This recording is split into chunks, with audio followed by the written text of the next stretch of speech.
അഘോരികളുടെ ജീവിത രീതി എങ്ങനെ വിശദീകരിക്കാനാകും? ഏറെ ശ്രമകരമായ കാര്യമാണത്.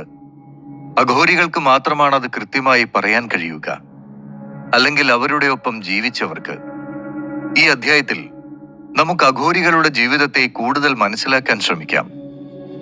ഒരു പ്രധാനപ്പെട്ട കാര്യം പറയട്ടെ. അഘോരികളെ കുറിച്ച് പറയുന്ന എഴുത്തുകാർക്ക് പലർക്കും അവരെക്കുറിച്ച് യാതൊന്നും അറിയില്ല എന്നതാണ് വാസ്തവം. ചിലർ അവരെ ശക്തിദായിനി, അഘോരൻ എന്നിങ്ങനെ പേരുകൾ നൽകി വിശദീകരിക്കാൻ ശ്രമിച്ചു. അതിനപ്പുറം മറ്റൊന്നും അവർക്ക് കഴിഞ്ഞിട്ടില്ല. മിക്ക എഴുത്തുകാരുടെയും അറിവ് ഗൂഗിൾ, യൂട്യൂബ് സെർച്ചുകളെ അടിസ്ഥാനമാക്കിയുള്ളതാണ് എന്നതാണ് വസ്തുത എന്ന് തോന്നുന്നു. അഘോരികളെ കുറിച്ചുള്ള ഒരുപാട് തെറ്റിദ്ധാരണകൾ നമുക്കിടയിലുണ്ട്.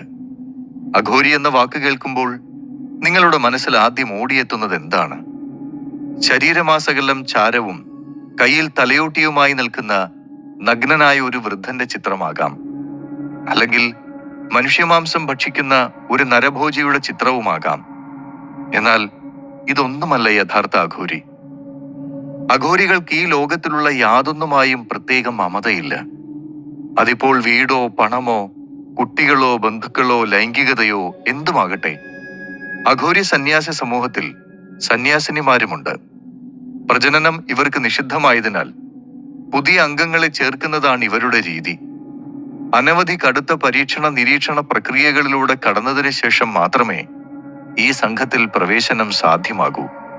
ചിലപ്പോൾ മാസങ്ങളോളവും വർഷങ്ങളോളവും നീളുന്ന നിരീക്ഷണ സമയത്ത് പിന്തള്ളപ്പെട്ടു പോകുന്ന ഒരു കൂട്ടരാണ് രണ്ടാമത്തെ അഘോരികൾ.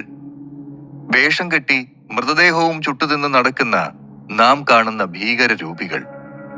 ഞങ്ങളും അഘോരികളാണെന്നവർ സ്വയം അവകാശപ്പെടുന്നുവത്രേ. ഇവർ ചെയ്യുന്ന അധമ പ്രവൃത്തികൾ ഒന്നും തന്നെ യഥാർത്ഥ അഘോരികൾ ചെയ്യുന്നില്ല എന്നതാണ് മറ്റൊരു സത്യം. അഘോരികളെ രണ്ടായി തരംതിരിക്കാം. യഥാർത്ഥ അഘോരികളാണ് ആദ്യത്തെ വിഭാഗം. അവർ തങ്ങളുടേതായ ആചാരാനുഷ്ഠാനങ്ങളിൽ ഉറച്ചുനിന്ന് പ്രകൃതിയുമായി ഇണങ്ങി പ്രകൃതിയിലെ അത്ഭുത സിദ്ധികൾ സ്വായത്തമാക്കി ആത്മശാന്തിയും സമാധാനവും തേടി ജീവിക്കുന്ന ഒരു സന്യാസി സമൂഹമാണ്. കടുത്ത യാഥാസ്ഥിതികരായ ഇവർ അഘോരമാർഗത്തിൽ ജീവിക്കുന്ന ചെറിയൊരു വിഭാഗമാണ്. ഹിമാലയ സാനുക്കളിലെ 0 ഡിഗ്രിയിലും താഴ്ന്ന തണുപ്പിനെ അഘോരമന്ത്രം കൊണ്ട് അതിജീവിക്കുന്നവർ. രണ്ടാമത്തെ കൂട്ടർ ഈ സംഘവുമായി ചേർന്നതിന് ശേഷം അഘോരദീക്ഷ കൈവരിക്കാൻ കഴിയാതെ പുറംതള്ളപ്പെടുന്നവരാണ്. സമൂഹത്തെ തെറ്റിദ്ധരിപ്പിക്കുന്നവർ. ഇക്കൂട്ടർ കാപാലികരും ദുർമന്ത്രവാദം നടത്തുന്നവരും പലതരത്തിലുള്ള സ്വഭാവ വൈചിത്ര്യമുള്ളവരുമാണ്. ഈ മായാപ്രപഞ്ചത്തിന്റെ നശ്വരത മനസ്സിലാക്കിയ ചില ജ്ഞാനികൾ പ്രകൃതിയാണ് സത്യമെന്ന് മനസ്സിലാക്കിയതിന്റെ ഫലമായാണ് അഘോരിമാർഗം രൂപീകൃതമായതെന്ന് പറയപ്പെടുന്നു. സുഖദുഃഖ സമ്മിശ്രമാണ് ജീവിതം.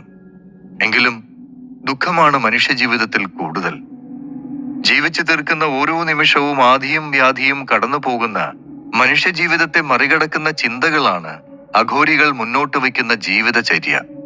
ക്ഷണികമായ മനുഷ്യജീവിതത്തിൽ സംജാതമാകുന്ന ജനനം മുതൽ മരണം വരെയുള്ള ജീവിത പ്രക്രിയകളെ എല്ലാം മറന്നുള്ള ഒരു ലോകമാണ് അഘോരികൾ വിഭാവനം ചെയ്യുന്നത്.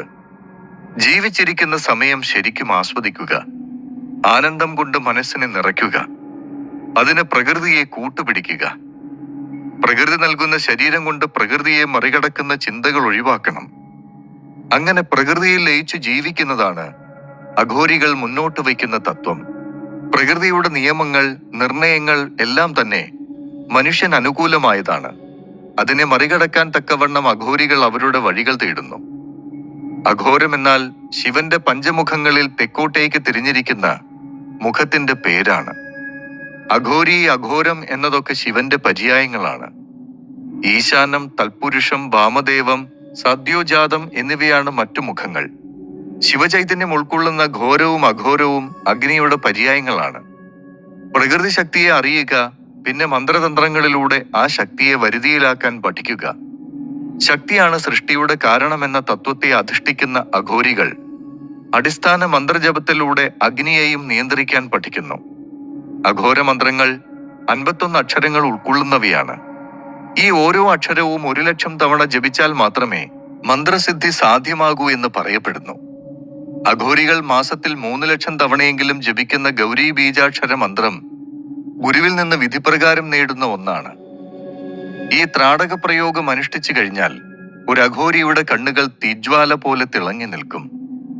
അഘോരികളെ പലപ്പോഴും അശുദ്ധരോ ഭ്രാന്തന്മാരോ ഊമകളോ ഒക്കെ ആയിട്ടാണ് കാണുന്നത്. പക്ഷേ യഥാർത്ഥത്തിൽ അവർ ചെളിയിൽ തിളങ്ങി നിൽക്കുന്ന വജ്രങ്ങളെ പോലെയാണ്. തിരിച്ചറിയാൻ വൈകുമെന്ന് മാത്രമേ ഉള്ളൂ. പുസ്തകങ്ങളെ അതിന്റെ പുറംചട്ട വെച്ചൊരിക്കലും വിലയിരുത്തരുത് എന്നൊരു ചൊല്ലുണ്ട്. അതുപോലെ തന്നെയാണ് അഘോരികളുടെ കാര്യവും. അഘോരികൾ കാൽനടയായി സഞ്ചരിക്കുന്നു, ഗുഹകളിൽ താമസിക്കുന്നു. അത് ചിലപ്പോൾ മരത്തിന്റെ ചുവട്ടിലാകാം, ശ്മശാനങ്ങളിലാവാം, നദീതീരങ്ങളിലാകാം. ശരീരം നിലനിർത്താൻ അവർ ലഭിക്കുന്നത് എന്തും കഴിക്കുന്നു. അവർക്ക് പിന്തുടരാൻ നിയമങ്ങളും നിയന്ത്രണങ്ങളും ഒന്നുമില്ല. ശിവൻ അഘോരി എന്നതിന്റെ ഏറ്റവും വലിയ ഉദാഹരണങ്ങളിൽ ഒന്നാണ്. അവൻ ശവസംസ്കാരത്തിൽ ധ്യാനിക്കുന്നു, ശരീരം മുഴുവൻ ചാരം പൂശുന്നു. ലൗകിക സുഖങ്ങളും ജീവിതശൈലിയും ത്യജിക്കുന്നവരാണ് അഘോരികൾ. ശിവനുമായുള്ള പുനഃസമാഗമത്തിനായി ശൈവവിശ്വാസികളിൽ പലരും അഘോരികളായി മാറുന്നു. അവർക്ക് ഭക്ഷണവും ഉറങ്ങാനുള്ള വസ്ത്രങ്ങളും അടിസ്ഥാന കാര്യമാണ്. അവർ ആഴ്ചകളോളം ഭക്ഷണമില്ലാതെ ജീവിക്കാൻ കഴിയും. ചിലപ്പോൾ അവർ ഒട്ടും ഉറങ്ങില്ല, എന്നാൽ ചിലപ്പോൾ ദിവസങ്ങളും ആഴ്ചകളും ഉറങ്ങുകയും ചെയ്യും. കേൾക്കുമ്പോൾ അത്ഭുതം തോന്നുന്ന കാര്യങ്ങളാണ്. അവരുടെ ഏകാന്തതയിലാണ് അവർ ജീവിക്കുന്നത്. അവർ ആളുകളിലേക്ക് വരുമ്പോൾ ഉള്ളതുകൊണ്ട് സ്വയം പൊതിയുന്നു.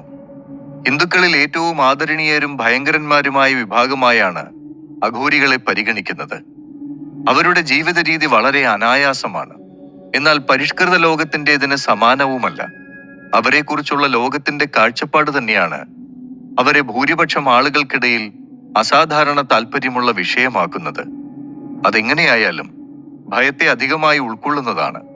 അഘോരികൾ അതിവിചിത്രമായ ഒരു കൂട്ടം സന്യാസിമാരാണെന്ന് തെളിയിക്കുന്ന വളരെ ഗഹനവും അവ്യക്തവുമായ ഏതാനും വസ്തുതകൾ നിങ്ങൾക്കായി പറയാം.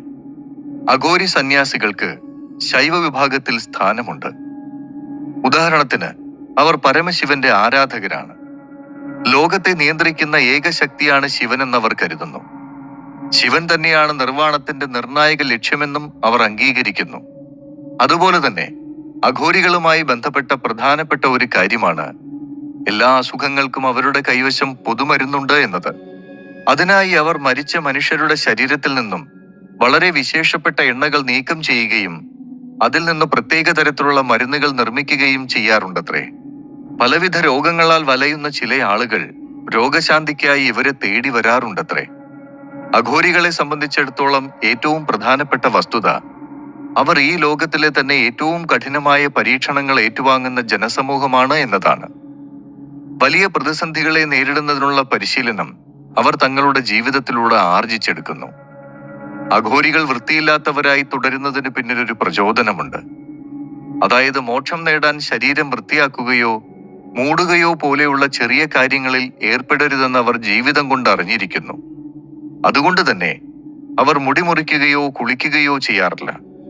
വസ്ത്രം ധരിക്കുക എന്നത് അവരെ സംബന്ധിച്ചിടത്തോളം അത്ര പ്രാധാന്യം നൽകുന്ന കാര്യമല്ല. അവർ മൃതദേഹങ്ങളിൽ ഇരുന്നു കൊണ്ട് ധ്യാനത്തിൽ ഏർപ്പെടാറുണ്ട്. അങ്ങനെ ചെയ്താൽ ദൈവിക ലോകത്തിലേക്കുള്ള വഴി തുറക്കുമെന്നവർ കരുതുന്നു.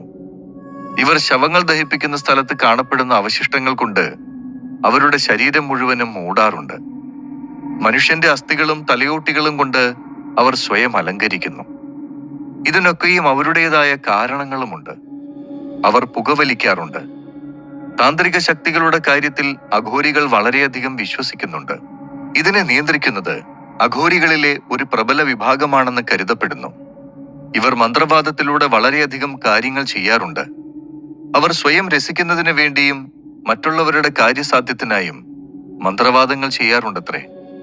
അഘോർ സാധു എല്ലാത്തിലും സൗന്ദര്യവും വെളിച്ചവും കാണുന്നു.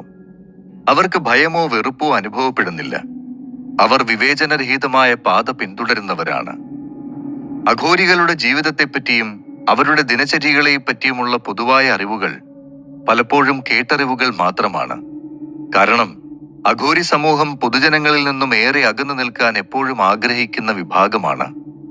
ചില സമയങ്ങളിൽ അവർ തന്നെ പങ്കുവച്ചിട്ടുള്ളതും വളരെ ശ്രമകരമായി അവരിലേക്ക് എത്തിയിട്ടുള്ളവരുടെയും അഭിപ്രായങ്ങളിൽ നിന്നും വിശ്വസനീയമെന്ന് തോന്നുന്ന കാര്യങ്ങൾ മാത്രമാണ് നിങ്ങൾക്കായി പങ്കുവച്ചിട്ടുള്ളത്.